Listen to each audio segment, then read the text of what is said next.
South Africa is being sold one permit at a time, and that's really no exaggeration. The Special Investigating Unit today revealing that its probe at Home Affairs uncovered a network of dodgy officials selling permits to foreigners.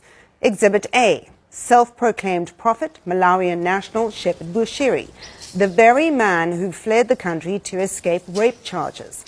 The SIU found that he and members of his church had fabricated documents to help him acquire his permanent residence permit. That permit was adjudicated by another member of his church. Now, he's not the only pastor who entered South Africa via nefarious means. Timothy Omotoso was also singled out for a fraudulently obtained work permit to a pattern of deception to stay in South Africa. The SIU's interim report details how this unholy duo and many others bought or conned their way into the country. South Africa's immigration system has been treated as a marketplace where permits and visas are sold to the highest bidder.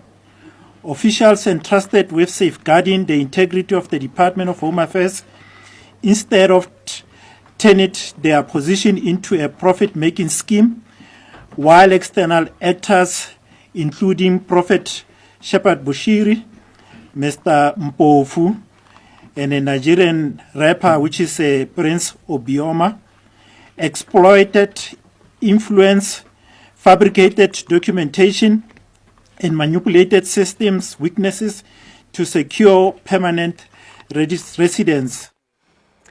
Now, since this is an interim report, these findings are most likely only the tip of a very large corruption iceberg. So let's look at some of the highlights. After a whistleblower comes forward, 5 Home Affairs refugee reception officers are searched and devices are confiscated in 2024. Cell phone analysis unearths communication between officials and foreign nationals with visas and permits issued for between 500 Rand and 3,000 Rand a pop. 4 officials earning around 25,000 Rand a month rake in 16.3 million Rand in direct deposits. In other cases, officials used their spouses' bank accounts to disguise the bribes to fast-track approvals for visas and permits. The husband of one official had 8.9 million Rand deposited into his construction business account. Which is faith as a gateway. There we're dealing with prophets and pastors. The SIU has identified a coordinated network of religious figures, that is pastors and prophets, exploiting immigration system through fraudulent documentation and fake retirement confirmation, falsified financial means, marriage of convenience, and syndicate-backed sponsorship, faking financial stability. The first one is Prophet Shepard Bushiri, where we all know about his dealings. And in our investigation, into his dealings, it illustrates how external actors exploited the same weaknesses that we have identified within the department. Bushiri leveraged his influence through church network and fabricated documents to secure a fraudulent immigration status. His permanent residence permit was approved by an adjudicator who was a member of his church, which is a clear conflict of interest.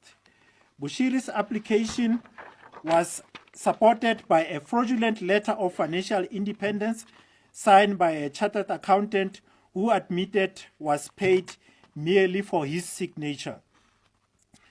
Bushiri also claimed proof of an aircraft purchase as evidence of financial independence. When you apply, you need to indicate that you are financially sustainable. Therefore, he used the purchase of an aircraft that is his financial independence.